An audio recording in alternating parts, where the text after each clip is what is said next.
Welcome to easy kitchen. তো easy কিচেনে আজকে একটা নিরামিষ থালি নিয়ে হাজির হলাম। তো চলুন আমরা রান্নাতে চলে যাই। তো সকালবেলায় যদি এরকম একটা নিরামিষ গোছানো একটা থালা হয় তাহলে কিন্তু মন্দ হয় না। তো আমি মুগ ডাল রান্না করব।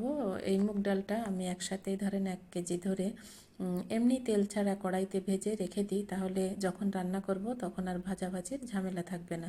তো প্রেশার কুকারে ধুয়ে ডাল দিয়ে দিলাম পেঁপে। তো পেঁপেটা একটু শক্ত হয়, এজন্য আমি কিন্তু একবারেই ডালের সাথে সেদ্ধ করে 2 থেকে 3টা সিটি দিয়ে নিব। 2টা সিটি দিলেও প্রায় ডাল সেদ্ধ হয়ে যাবে। তো ডালটা কিন্তু সেদ্ধ হয়ে গিয়েছে। তো চলুন আগে ভাজি ভুজিতে যাই, যেহেতু ডালের সাথে তো ভাজি অবশ্যই থাকবে, তাই না? তো আজকে আমি এভাবে মিষ্টি কুমড়া কেটে নিয়েছি এবং লবণ, হলুদ আর একটু মরিচের গুঁড়া মিলিয়ে সুন্দর করে মেখে নিয়েছি। আমি কিন্তু সরিষার তেলে ভাজিটা করব। তো তেল একটু গরম হলেই আমি মিষ্টি কুমড়া দিয়ে দিচ্ছি। এটা হালকা আঁচে করবেন। যদি অনেক বেশি জোরে চুলার আঁচ থাকে তাহলে কিন্তু মিষ্টি কুমড়ার ভেতর সেদ্ধ হবে না এবং এটা পুড়ে যেতে পারে, তাই আঁচটা একটু কমিয়ে আমি এভাবে দিয়ে ঢেকে দিলাম। তো দেখেন এক পিঠ হয়ে গিয়েছে। আমি কিন্তু খুব বেশি কড়া ভাজবো না, স্বাদ নষ্ট হবে। এরকম মোটামুটি হালকা লালচা গোস্তের হলেই আমি এগুলোকে তুলে নেব। তো দেখতেই পাচ্ছেন যেগুলো হয়ে গিয়েছে তুলে নিয়েছি। তো মিষ্টি কুমড়া ভাজি করলে কড়াইতে কিন্তু এমন একটা স্পট পড়ে যায়, তো সমস্যা নাই। আমি এখন আলু আর বরবটি ভাজি করব এর সাথে।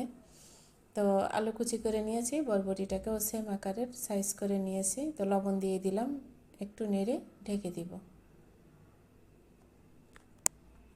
তো সকালের এই নিরামিষ থালিটা আমার কাছে তো খুব ভালো লাগছে। কেউ চাইলে এভাবেও কিন্তু সকালে পরিবেশন করতে পারেন, যারা সকালে ভাত খান তো তাদের জন্য। তো লবণ দিয়ে ঢেকে রেখেছিলাম। বরবটি আলু ভাজতে খুব বেশি সময় লাগে না। একটু হলুদ গুঁড়ো এখন দিয়ে দিলাম। আমি কিন্তু কোনোটা সবজি বলেন বা তরকারি ভাজা কোনোটাতেই ফার্স্টে হলুদ দিই না, তাহলে কিন্তু কড়াইতে লেগে যাওয়ার সম্ভাবনা থাকে। তো মোটামুটি একটু মজে গেলেই হলুদ দিই। তো দেখেন যদি তেল বেশি হয়ে যায় ভাজিতে, এভাবে কাত করে কিন্তু একেবারেই তেলটা ঝরে যায়। তো তেল ছাড়া কিন্তু আপনি এভাবে ভাজি উঠিয়ে নিতে পারেন। তো আমি কড়াইটা একটু কাত করে দেখেন ভাজিটা উঠিয়ে নিয়েছি। তো আলু বরবটি ভাজি হয়ে গিয়েছে। এখন যে 2টা সিটি দিয়েছিলাম, ডালটা সেদ্ধ হয়ে গেছে। এখন আমি এই তেলেই ডালটা রান্না করে ফেলবো। তো আমি জিরা ফোড়ন দিয়ে দিলাম, তেজপাতা দিয়ে দিলাম তেলের পরে। মুগ ডালে কিন্তু তেজপাতা ফোড়নটা অনেক বেশি ভালো লাগে। তো ডালের সাথে আমি পেঁপে সেদ্ধ দিয়েছিলাম আর দিব ডাটা। তো এই ডাটাটা সেদ্ধ দেওয়ার তো দরকার হয় না, এটা তো অল্পতেই সেদ্ধ হয়ে যায়। তো তেলের পরে আমি ডাটাগুলো দিয়ে একটু ঢেকে দিলাম, তাহলে কিন্তু ডাটাটা মজে যাবে। তো দেখেন ডাটাটা অলরেডি সেদ্ধ হয়ে গিয়েছে। এই ডাটাটা কিন্তু অনেক বেশি ভালো ছিল এবং কচি ডাটা অনেকটা। তা ডাটা সেদ্ধ হয়ে গিয়েছে, এখন ডালটা দিয়ে দিব। তা যারা ঝটপট ডাল রান্না করতে চান, আমার সব রান্নাই কিন্তু ঝটপট, সহজ এবং কিভাবে দ্রুত হবে আমি সেই ট্রিক্সগুলো ফলো করি। তো প্রেসারে একবারেই ওটা সেদ্ধ করতে 2 মিনিটের মতো লাগবে, আর ডালটা এখন দিলে 10 মিনিটের মধ্যেই হয়ে যাবে। টোটাল 10 থেকে 12 মিনিটের মধ্যেই কিন্তু সকালের এই ডাল রান্নাটা কমপ্লিট করা যায়। তো দেখেন ভেজে ঝোলের জলটা দিয়ে দিলাম। মুগ ডাল তো খুব বেশি জালের দরকার নেই, ডাটা প্রায় আমার সেদ্ধ হয়েই গেছে আর পেঁপে তো সেদ্ধই আছে। তো খুব বেশি যে জাল দিতে হবে এমনটা না, আমি মোটামুটি একটু ঝোলের হলুদ দিয়ে দেখেন ডাটা অলরেডি কিন্তু সেদ্ধ।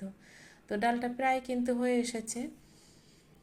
হ্যাঁ, এখন আমি একটু ঝোলের যে লবণ, তবে ডাটা রান্না করলে যারা জানেন না অনেকেই জানেন যে লবণটা আগে কখনোই দিবেন না, তাহলে কিন্তু ডাটার ভিতর লবণ চলে যাবে। যখন এভাবে ফুটবে তরকারিটা তখন লবণ দিলে আর এর ভিতর যাবে না। তো একটু জিরা গুঁড়ো দিয়ে দিলাম। এখানে কেউ চাইলে ভাজা ধনে জিরের গুঁড়োটাও অ্যাড করতে পারেন, কিন্তু যেহেতু ডাটা রয়েছে আমি সেজন্য শুধু একটু জিরা গুঁড়া দিলাম, তাতেই কিন্তু টেস্ট অনেক ভালো আসবে। একটু মিষ্টি দিয়ে দিয়েছি, মুগ ডাল যেহেতু নিরামিষভাবে রান্না করছি সেহেতু হালকা একটু মিষ্টি ফ্লেভার ভালো লাগবে, কেউ না চাইলে নাও দিতে পারেন। তো দেখেন ডালটা কিন্তু আমার হয়ে এসেছে। এটা যখন ঠান্ডা হবে তখন কিন্তু আরও ঘন হয়ে যাবে। তো এখন আমি ডালটা নামিয়ে নেব। তো একেবারেই সহজ এবং সিম্পলভাবে, তো দেখতেই পাচ্ছেন এটা কিন্তু এখন আর একটু ঘন হয়ে এসেছে, যেহেতু একটু ঠান্ডা হয়েছে। তো এভাবে সহজভাবে সকালের ঝটপট একটা নিরামিষ থালি সাজিয়ে নিতে পারেন। তো এখন আমি সার্ভ করতে চলে যাব। তো ভাত দিয়ে দিয়েছি, আলু ভর্তা ভাতের ভিতরে দিয়েছিলাম, ভর্তাটা মেখে নিয়েছি। আলু ভর্তা দিলাম, মিষ্টি কুমড়া ভাজি দিলাম, এক সাইডে বরবটি ভাজি দিলাম এবং এক সাইডে বাটিতে করে ডাল উঠিয়ে নিয়েছি আর দিলাম একটা কাঁচা লঙ্কা আর একটা লেবু। তো এই চমৎকার থালিটা যে কেউ সাজিয়ে নিতে পারেন। তো এটা যদি ভালো লেগে থাকে প্লিজ একটা লাইক দিবেন এবং ভিডিওটা দেখার জন্য সবাইকে অনেক অনেক অনেক ধন্যবাদ। আর আমার পেজটিকে প্লিজ একটু ফলো করবেন, আর যারা ইউটিউব থেকে দেখছেন তারা আমার চ্যানেলটিকে প্লিজ সাবস্ক্রাইব করবেন।